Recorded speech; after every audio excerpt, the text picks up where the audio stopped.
One thing that I found fascinating looking through the report is the fact that while more women are playing games, there's a specific demographic of women where there are actually more women than men, it looked like on the charts.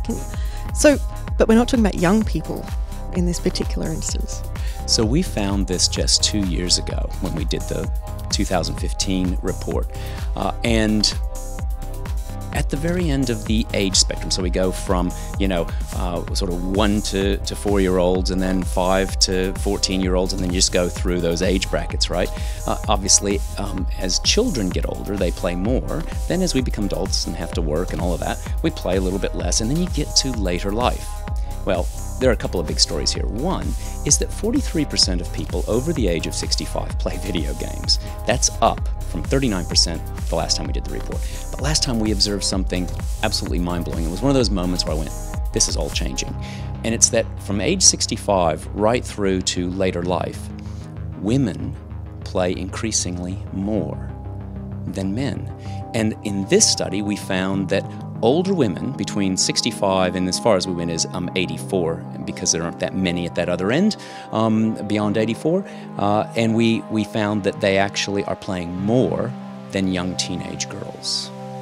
So men continue to drop in their gameplay, women increase in their gameplay. It's fascinating, and it just blows every stereotype we have, or at least others have, about games.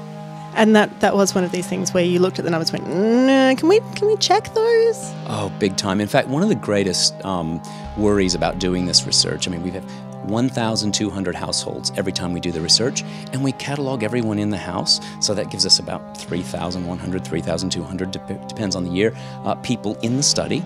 So we've got a really big sample. It's all really good, but when you see stuff like that really shatters, just shatters, obliterates stereotypes, right? It just makes you think, maybe there's something wrong. We observed it in the last study, and I thought, well, this is going to be interesting. What's going to happen this time? When you observe it 2 times in a row doing the research, you're pretty sure it's true as a researcher. The study also shows that games are in fact becoming more popular in households with children. In particular, that they are actually overtaking other more traditional forms of entertainment. That's a really good point, Jess. And if you take the sort of 10 major media that we have available up to us today, and we sort of ask people in Australia to say, okay, which of these are your favorite? Which ones are the most important to you? Television, no great surprise, is number 1. Movies, number 2. Number 3 is interesting. If you're in a house without children, number 3 is music. If you're in a house with children, number 3 is video games. And when we started looking at this a few years ago, they were well down in the middle of the pack, 6, 5, and 6, right? So they've moved up. And I wish that we had actually asked this question back in 2005, because I bet games would have been down at number 8. So I think they have really moved up the ladder, and I suspect that in outright terms, games will become, after television and movies, will become the 3rd medium outright. And that tells me something also about the level of literacy that people have around games, because after all, a lot of people don't play games because they are afraid of them. They don't know how to read them. They don't know how to use them. And they're a complex medium. Fortunately, 67% of all Australians play. They're becoming, can I say it, ubiquitous. They're everywhere. So why not jump on board and try one out? It doesn't have to be the most complex game in the world. Just play a simple game that used to be a board game and get used to the technology.